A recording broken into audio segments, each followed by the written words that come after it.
je suis partie dans le premier groupe, avec les premiers missionnaires. J'étais la plus jeune. Nous avons quitté le Québec exactement le 26 août 1968. J'avais 32 ans. Au début de ma vie religieuse, c'était non pour la vie missionnaire dans mon cœur, parce que j'aurais eu envie d'entrer chez les franciscaines missionnaires de Marie, qui étaient des missionnaires à 100%, je pourrais dire à 100%. Donc, je peux aller de ce côté-là pour choisir les petites franciscaines, bien sûr, qui m'ont éduquée. En 1967, on a eu le chapitre général des petites franciscaines de Marie, qui a opté là, de manière décisive l'ouverture d'une mission en pays étranger. Moi, à cette époque-là, j'étais à l'école normale depuis quelques années. Et c'est ça, l'esprit a fait qu'avec Sainte Thérèse d'Avila, auparavant, pendant ces 5 années où j'étais à Dolbeau, je me suis occupée du mouvement Les Équipes Frères du Monde en postscholaire.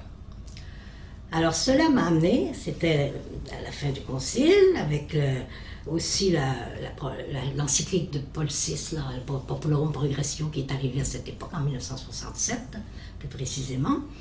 Et là, en m'occupant de ce mouvement missionnaire, ça m'a amené à suivre des sessions, des journées d'études, des camps l'été, pendant au moins 5 ans, là. Et quand je rentre dans quelque chose, je pense, Sœur Carmen, vous me connaissez un petit peu maintenant, j'y rentre à plein. Alors j'y suis arrivée, je me suis donnée dans ce mouvement-là, c'est venu me chercher, pas à peu près. Et là, dans ces camps, le dernier camp, j'y reviens encore en esprit, c'est venu me chercher, et puis là, je ne pouvais pas m'imaginer qu'il y avait un si grand fossé entre les pays qu'on appelait les pays du tiers-monde à l'époque, et l'Occident, le Québec, l'Amérique, l'Europe, je n'étais jamais allée, je ne parlerai pas de l'Europe, mais qu'il y a aussi un si grand fossé. Et là, dans mon cœur, je voulais changer le monde. Hein? C'était aussi simple que ça. À l'âge que j'avais, dans la petite trentaine qui commençait, je voulais changer le monde. Alors c'est là que quand la congrégation, les supérieurs ont fait appel aux sœurs pour donner leur nom, que là, j'avais plus aucune peur des bêtes et ci et ça, parce que c'est ça que j'étais prête à changer le monde, en fait. Peu importe l'endroit où nous irions, j'étais prête à ça dire. C'était déjà Madagascar qui était à l'horizon. Hein? Bon, alors j'ai donné mon nom.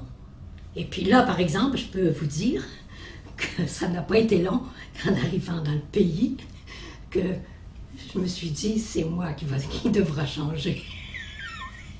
Et non pas le monde dans lequel j'arrive. Ce qui est resté dans mon cœur, ce sont les jeunes, l'événement vocationnel. L'événement. Ça, c'était fort, peut-être pas la première année. La première année, c'était de l'ajustage entre nous d'abord. Nous étions toutes sur le même plancher des vaches. Hein. Il n'y en avait pas une qui avait plus d'expérience que l'autre. Moi, j'étais la plus jeune, je viens de vous dire. L'aînée, c'était Sœur Laurette Girard, qui était dans la petite soixantaine à cette époque-là. Sœur Denise Bélanger, Sœur Evelyne, Cécile, Raymond et moi. Mais dès la première année, et avec la mort du père Eugène-André Rivet, qui est venu nous marquer à la fin de la première année, au mois de juillet, alors que nous étions arrivés en septembre à Maine-Giral, et on a eu des événements qui nous ont fait mûrir sur le plan spirituel, je dirais, là.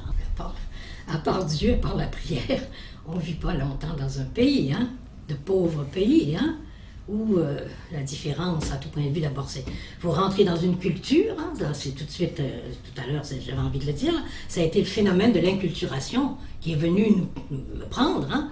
Alors, l'apprentissage d'une langue, parce que c'est la langue qui nous ouvre les barrières pour entrer dans un peuple, quoi. Hein. Si on ne comprend pas le mot, on reste des étrangers. Hein.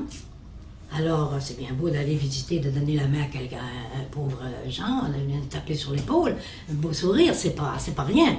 Mais il reste qu'à un moment donné, il faut dire quelque chose, il faut savoir aussi l'écouter surtout, hein, comprendre un peu. Alors, c'était ce mouvement de rentrer en communion avec, essayer de plus en plus, ça ne veut pas dire que je suis arrivée, mais ça vient de la part de Dieu, ça. Et les méditations, les pages d'évangile, sinon on ne tient pas. ce qui m'a apporté, je me dis, c'est pas l'argent qui fait le bonheur. C'est pas l'argent et les biens terrestres hein, qui font le bonheur. Ça, c'était pour moi quelque chose qui m'a marqué et qui me marque encore. Spontanément, je ne ferai pas de drame parce que j'ai pas telle chose, j'ai moins, bon, par exemple, là, de l'aménagement, le déménagement, c'est quelque chose qui vient nous chercher parce on vieillit, puis c'est dur pour le corps, là, parce qu'il faut, mais sinon, ça pose pas de problème. Hein? Moi, j'ai fait ma valise, j'ai jeté, depuis mon départ à Madagascar, que je jette des choses dans des poubelles, hein? Pour que le poids de l'avion soit... Hein? Alors, depuis 1968 que je vide des valises. Hein? Alors, c'est l'année passée, c'était pas un problème pour moi. Hein? C'était la dernière tranche de vie qu'il a fallu que je gère avec le musée et tout ça. Là, j'ai fait hors dans cela. Et puis, mais ça se fait tout seul, hein? Grâce à Dieu, évidemment. Hein? Je crois que quand on a vécu, peu importe, je ne veux pas non plus juste penser qu'une vie missionnaire en pays étranger nous y amène, mais on enlève de plus en plus de frontières dans notre cœur. Hein?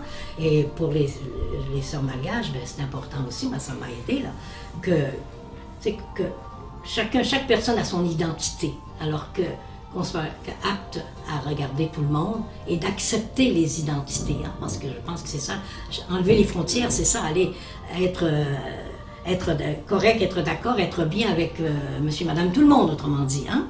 Alors ça commence dans le cœur d'abord, et puis je crois que c'est ce que le pape nous invite à réaliser, hein, un mouvement spirituel d'accueil de toutes les personnes, de tout côté.